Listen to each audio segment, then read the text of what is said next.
We're talking about diligence, and we've been talking about wisdom for living, and there's a lot of things to learn about from wisdom. One of the things that happens about wisdom is, as wisdom says that if you read in Proverbs, it says that it cries out on the street corners. The boys and I have been reading through the book of Proverbs together and just kind of enjoying hearing their insights. They actually know more than I do, which is really pretty cool. And this picture of wisdom sitting on the corner of the street yelling, and everyone's busy scurrying around doing their own thing. Wisdom's trying to get everyone's attention, trying to tell them something. And we're middle of this sermon series called Wisdom for Living. And so the idea is that maybe we could take some time in this morning and just listen and hear what is God telling us through his word about wisdom, and maybe we could hear it and act on it. We were traveling, and one of the things that we were seeing is lots of wisdom is screaming out all the time. If I actually take a time to look, it's amazing. And when we were traveling, we got to go down to California, and one of the places that we got to stop by when we were down there was we got to meet this artist here. His name is Doug Van Hoyd, and he is an amazing artist. I'm talking about incredible. He's also a gifted painter, and he does all kinds of things. But one of the cool things that we got to see is he does sculpting. He does metal sculpting. And there was some pretty cool metal sculptures there. I don't know if you got to show a couple there. Look at that. How's that? Pretty awesome? You guys can respond. This is pretty cool. You guys like this one? Okay, he's doing Donald Trump there. But this was the favorite right here. This is the favorite. Lydia said, I've got to have my picture taken with this one. You notice the action shots that are going on as they're pushing this massive piece over. They're taking it over. Josiah's leading the way, of course, with his great humor. And Lydia's got pushing it over, and Elijah's got the tail. He's going to make sure it's going to go. This is all done by metal sculpting. This is an amazing thing, and this guy just did amazing work, and we got to go into his shop and see what he does. And what he does with this sculpting was unbelievable, and we got to see the process that he took. So something like this, I think I got another slide there with the process. It's an amazing process about sculpting these metal things. First of all, he's got to make a miniature model about the size that he wants it to look to scale. And he's got to cut that as finely and as perfectly as he can. Then once he makes a miniature model, he sends that out, and they take a look at it, and then they start to make some castings where they're going to actually take this silicone, and they're going to bake it, and he's going to make a casting, and he's going to make a casting for the entire thing, and he's going to make it as large as it's supposed to be. That's a whole other building. When he starts to break it down, then he's going to have to make castings for each section that are about this big. So a dinosaur, if you go back to the picture before, that's that large, is probably going to be somewhere in the neighborhood of 300 or so castings, okay? So that's a lot of pieces and segments. Now, here's the interesting thing. Go back to the stages again. When you do the castings, it's like a 4-step process for each cast. If you mess up any one of those things, you've got to go all the way back to the beginning again. Wouldn't that be fun? And so the process to make a dinosaur that's big would take maybe 2 to 3 years for him to build it. It would take all that time to build the different castings, and then once they put all the castings together, then they've got to actually put all the pieces in the same place, and then he's got to do all kinds of metal work to make them come to where they are. And it's just that work is amazing. And I thought wisdom is screaming out at me because Pastor Isaac chose, I have some good qualities, but one of the weakest qualities I have is diligence, and he just chose to give that for me as the message this morning. And you need to smack him for me later on.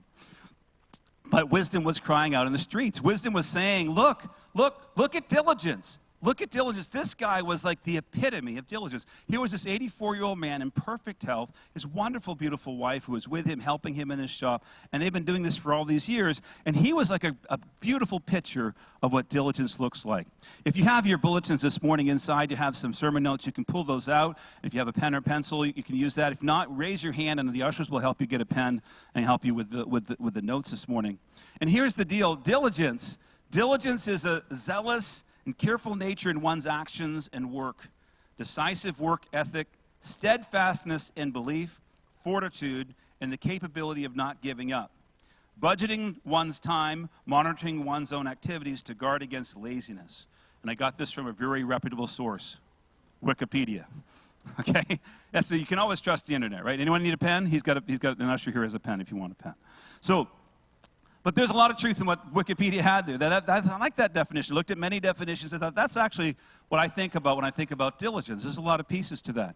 You'll notice in your sermon notes, on the back side, I've given you kind of study sheet. You can go back and look at some things, look at all the different verses. And so that definition is actually on there if you want to try to write all that out right now. That's going to be a little bit difficult because it's kind of long. But it's there in your notes. I want to see, this morning we don't have a lot of time because we've had a lot of wonderful elements and we have some other things we want to do this morning. So I'm going to kind of go through this idea of diligence relatively quickly this morning, but I hope that there's some practical things that you can draw out of it that can really help you in your life. I hope that the wisdom that's screaming from the street corner is allowing us to all to stop and we're actually trying to take note and listen this morning. So here's the thing I've discovered about diligence as I was thinking about this. I preached on this 6 years ago. And Isaac said, well, this should be easy for you. You've got all these notes from what you did last time. I said, yeah, but I want it to be fresh. And as I thought about diligence, I thought about my lack of diligence in certain areas. And I thought, you know what? There are enemies to diligence. How many of you know that there are enemies to diligence? How many of you have enemies to diligence? So I want to name at least 4 enemies. There's probably 1,000 enemies to diligence, but I'm going to name a couple of the enemies of diligence, okay? The first enemy of diligence is this. Discontentment. Can you write that down? Discontentment. Or, kind of a side thought there, this whole idea of entitlement. We live in an entitlement mentality. How many of you know that a lot of people think that they deserve stuff? How many of us actually get caught up sometimes and we get ourselves in a bit of a pickle when we start to think we deserve stuff? Yeah. In our church, we have like what we call 10 presuppositions. And when you come to our membership class and want to become a part of our church family, we take you through some material. And one of the pieces that we talk about is these 10 presuppositions. And one of the presuppositions goes all the way back to the book of Romans in chapter 12 and verse 1. And the first 3 words of this wonderful passage, which is a summation of all that's happened in Romans chapter 1 through chapter 11, is in view of God's mercy. Then he goes on to say all the things you should do. You should present yourself as a living sacrifice, holy and acceptable unto God. But we can't really do much if we have a view of God's mercy. If we don't think of ourselves as actually needing God's grace and God's forgiveness, if we actually think that God's supposed to give us stuff, God's supposed to take care of us, God owes us, though the world owes me a living. Da, da, da. You guys heard the video? So we have this perspective. One of the enemies of diligence is this sense that I'm supposed to be getting something from somebody else. And this idea that I'm not contented with what I have. These things are powerful and destructive enemies of diligence. Proverbs chapter 23, verse 21 says this, "For drunkards and gluttons become poor, and drowsiness clothes them in rags." What's a drunkard? Well, a drunkard could be someone who's escaping his thoughts because he's really has terrible thoughts and he wants to escape. There's a lot of people who get drunk for that reason. And I'm sorry, we'd love to find healing for you through Jesus. But a lot of people get drunk just because they don't have self-control. And they're not actually satisfied with the fact that they had a good beer or a good wine and it was wonderful and they enjoyed it with the meal. But now they actually have to go past that and have one or another and another one. Now they're drunk. And this idea that they weren't contented with what they had to have more. And now, what's glutton? Glutton is someone who didn't just enjoy the buffet, but ate the buffet, you know? And someone's not, that's this idea of drunkenness and gluttony is the idea that I'm not contented with what I have. I seem to always have to have more. I can't just have what I have to have more. And it's going to create a real problem for you when it comes to living out life. And wisdom is screaming out saying, not good ideas here. This is discontentment, this entitlement. Proverbs 28, verse 19 and 20 says this, "Those who work their land will have," you say it with me? "Abundant food. But those who chase fantasies will have their fill of poverty. Faithful person will be richly blessed, but one eager to get rich will not go unpunished." There's 2 big thoughts in this proverb. Chasing of fantasies and eager to get rich. Now, how many of us would love to be rich? Okay, let's just admit it. Like we have dreams about having millions of dollars and how we'll save the entire universe if God would just entrust us with all the resources, then we would do all the right things with it, right?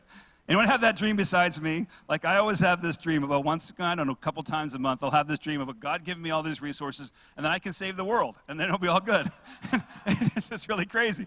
But I don't know why I think these weird thoughts, but, we think this. But the reality is God gives us what he knows we can handle. And obviously for me, that's not a lot. And there's a reality.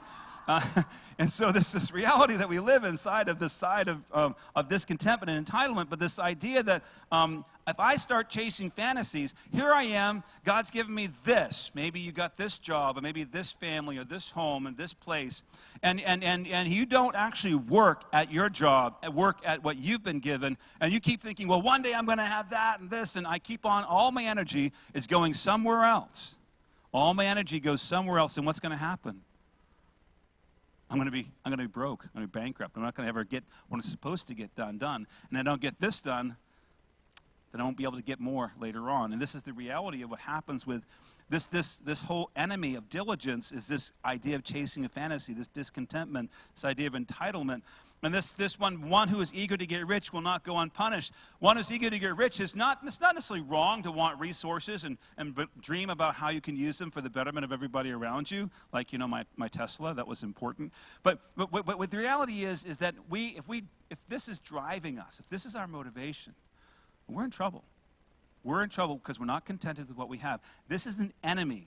This is an enemy of diligence, because we keep on dreaming what could be as opposed to what we have, and staying focused where we are. Very, very big enemy. How many of you wrestled with that enemy? I have. I've wrestled with that enemy, and that's why I've identified it. The second enemy is the obvious one, which none of us like, okay? And we don't like to be called this, and though we know sometimes we are like this, it's called laziness.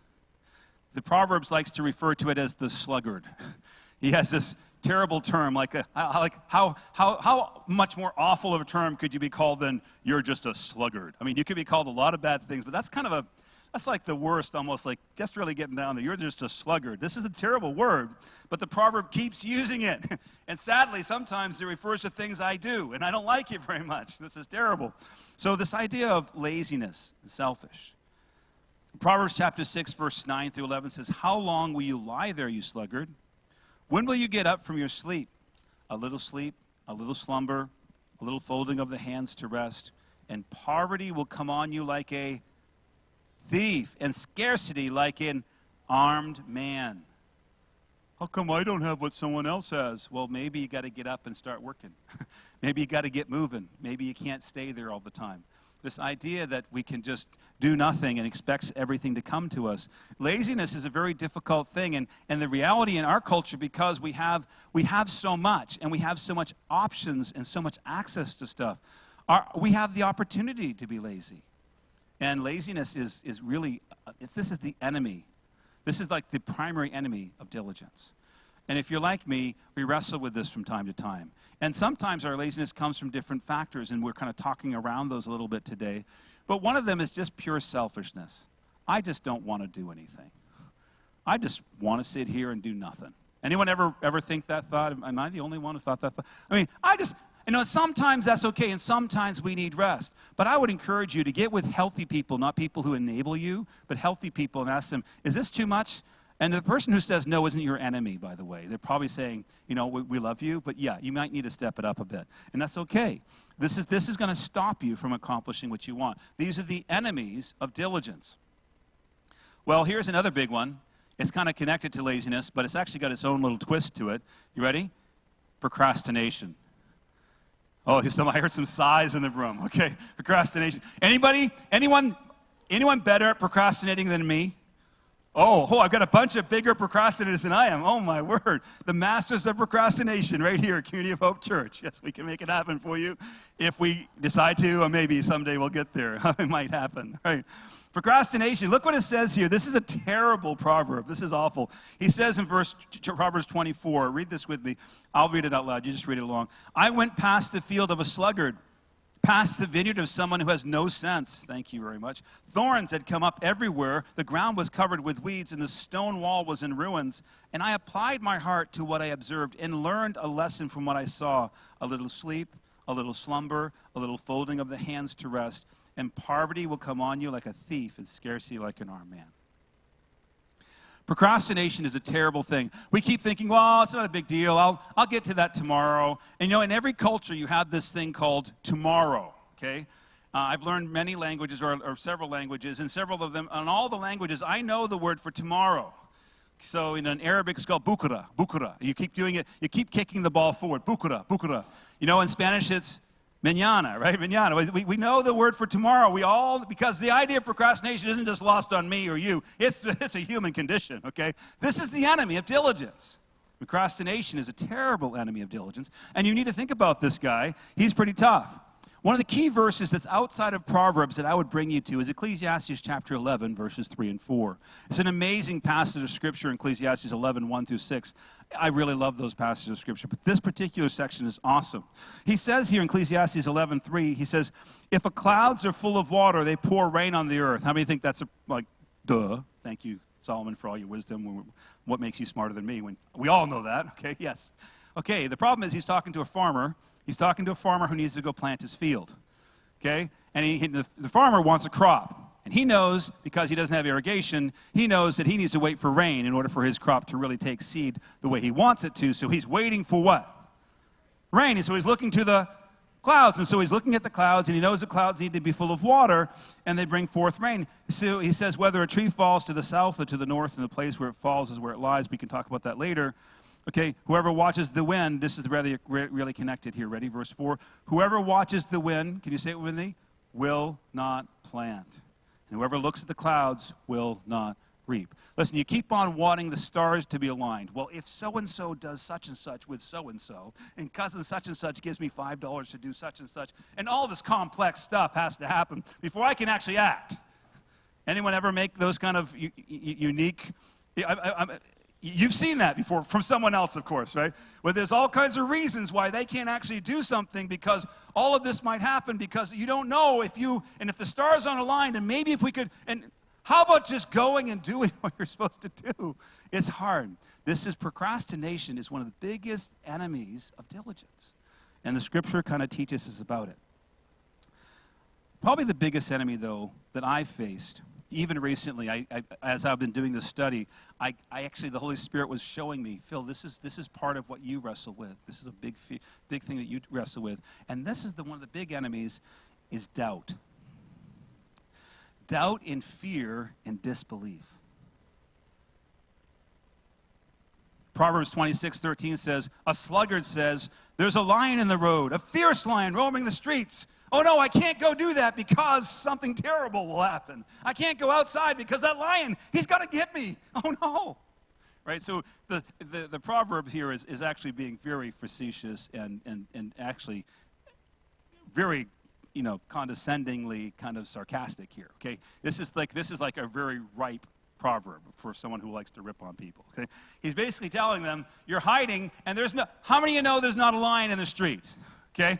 There isn't one. It doesn't exist. But I think there's a boogeyman under my bed, so I don't get out of bed. We have a hard time. But fear is a real thing, and doubt's a real thing. And sometimes we doubt and fear some legitimate reasons. I discovered recently one of the jobs, I have 20 or so jobs. One of the responsibilities I have is to help raise resources for our organization called Assist. We help start new churches, we help restart churches, and we help things in Canada and the United States. This requires a lot of resources if we're really going to do this well. And one of my responsibilities is to make sure that happens. Well, I was supposed to create this master plan, and I keep on procrastinating. And I keep wondering, what's my problem? Why can't I produce this plan? And what I realized was I lacked faith. I didn't believe the activities that I needed to do to get this plan done were actually going to bring me the result I was looking for. And so I never actually finalized and finished and put to the plan because I actually lacked the belief it would work. Did anyone else struggle with that kind of stuff? This is the enemy of diligence. Because you might even be right. I might even be right. It might not work. But it certainly isn't going to work if I don't get a plan on the table and don't act on it. How many agree that shooting at nothing is probably not the best way to go, okay? So this reality is doubt and fear hold us, and it's a big enemy of diligence. Can we agree together, church? This morning I brought my guitar out, and I won't play it for you. I'll spare you that, okay? Sometimes my family has to put up with me pretending to try some chords. But here's the deal. I bought this guitar 14 years ago because I was moving to Vancouver to start a new church. And for 20 years up to that point, I led worship in almost every church or camp or every Christian environment. I was the worship leader, pretty much, 100%. And I came here, and that didn't happen. And I was thinking, okay, I'll learn how to play guitar, and then I'll lead worship. That would be great, because then if we don't have a worship leader, we can get that worked out. Well, there's this thing called diligence that's required if you're going to learn to play guitar. Okay. And this right here is a constant scream at me, and I keep it in my living room on purpose. Someone should hide it, but I actually like to poke people in the eyes, including my own. And so I think, I just keep it in my room, because I keep on diddling with this. Once every 3 or 4 months, I'll pick it up and try a couple of chords, and I'll put it back in its corner. And it's a reminder to me that I haven't really applied. And there are things that are happening. These 4 things here, procrastination, fear, doubt, all these different things about diligence, discontentment, laziness, have all played into why I haven't learned how to play guitar. Now, I'm not the most musical person in the universe, but I am relatively musical. I have no excuse for why I can't play the guitar, except I have not applied myself to actually learn how to play and the diligence it requires to develop the skill. And so I kind of put that there to kind of remind me, and you guys can mock me now about many other things I'm challenging with diligence, but this is one of them. And so I just want to bring it to your attention that, your pastors struggle with things too. Now let's go into the good things, okay? What is the Bible teaching us about diligence? How can we win at diligence? And what are the keys to diligence? Well, they're just going to counter the original points. The first key is to be content. If you want to be diligent at something, you need to be content. You need to actually believe that what you have is enough. And what God's given you with this land, this family, this wife, this job, these children, you don't have to kill them. You don't have to go find new ones. No, these are the ones He's given you, and you're going to be contented with them. And so now you're going to, as you're contented with your children, you don't kill them and you try to get new ones. You actually start to raise them and love them and care for them and nurture them. And this idea of contentment helps us to stay where we are, to stay focused where we are, to do the things we're supposed to do.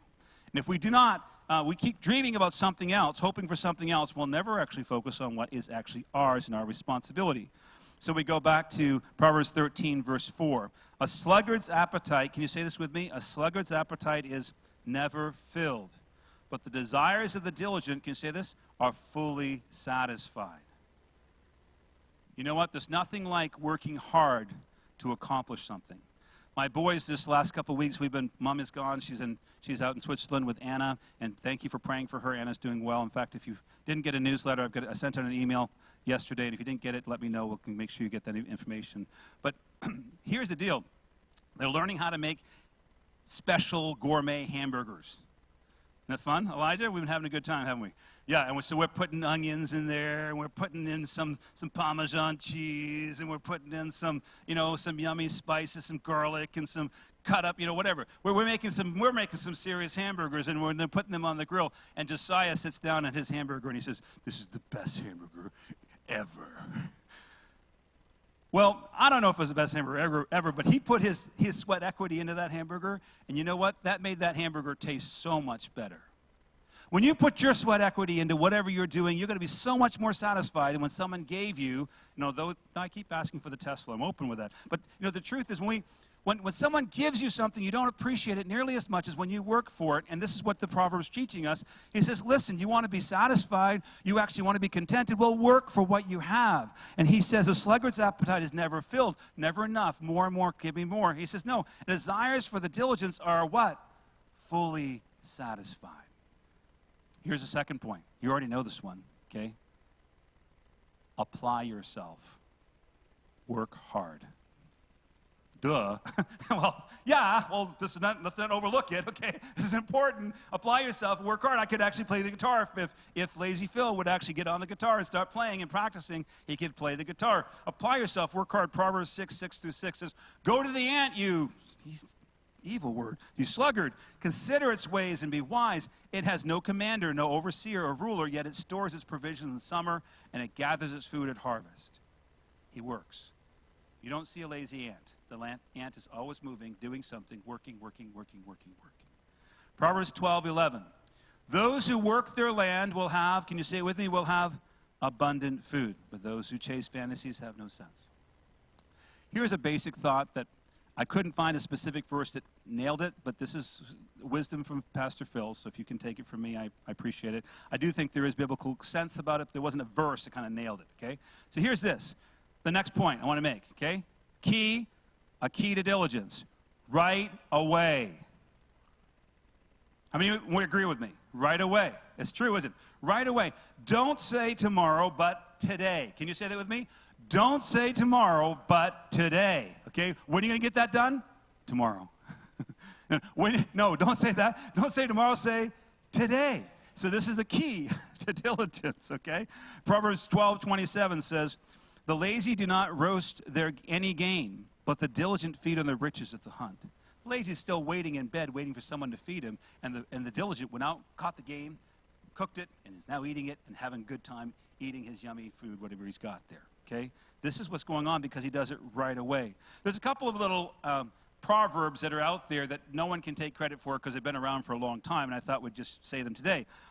Don't put off tomorrow what you can do today. Yeah, that's a good proverb, isn't it? Okay. No better time than the present. This sounds like your mom talking, doesn't it? Huh? Okay. No better time than the present. And ready? This is the one I struggle with sometimes. Do the hard thing last. Oh, no, hold up. No. Okay, try that again. Do the hard thing first. Yeah, because oftentimes that's the thing that's getting in our way. And we have to get that out of the way, and then we can enjoy the rest of the projects that God's given to us. Last point this morning, and we got other things to do, but this is an important point. Trust God. Trust God. Trust God. He blesses the diligent. Don't let fear keep you down. Do not let fear keep you down. Proverbs 22:9 says, "Do you see someone skilled in their work? They will serve before kings. They will not serve before officials of low rank." I bring you back to this guy, Douglas Van Hout. He's a strong believer, beautiful man. And I just want to read a little bit of his biography as you look up here on the screen. He's hanging out with President Reagan.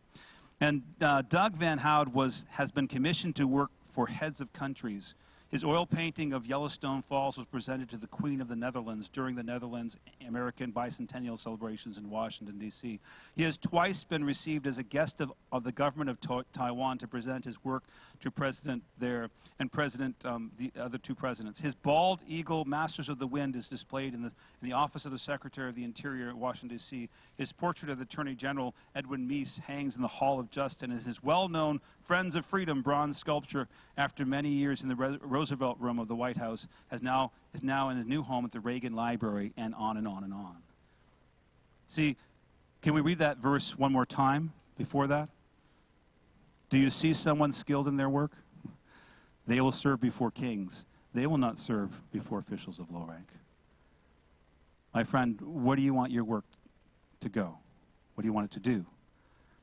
My last verse I'll give to you is one of my key verses in my life. I've held on to it for a long time. And I'd encourage you to memorize some of the verses you've heard this morning. And this is one of them. Galatians 6:9 says, "Let us not become weary in doing good. For at the proper time we will reap a harvest." Can we say it together, church? "If we do not give up." May God bless you with diligence. Let's pray. Father,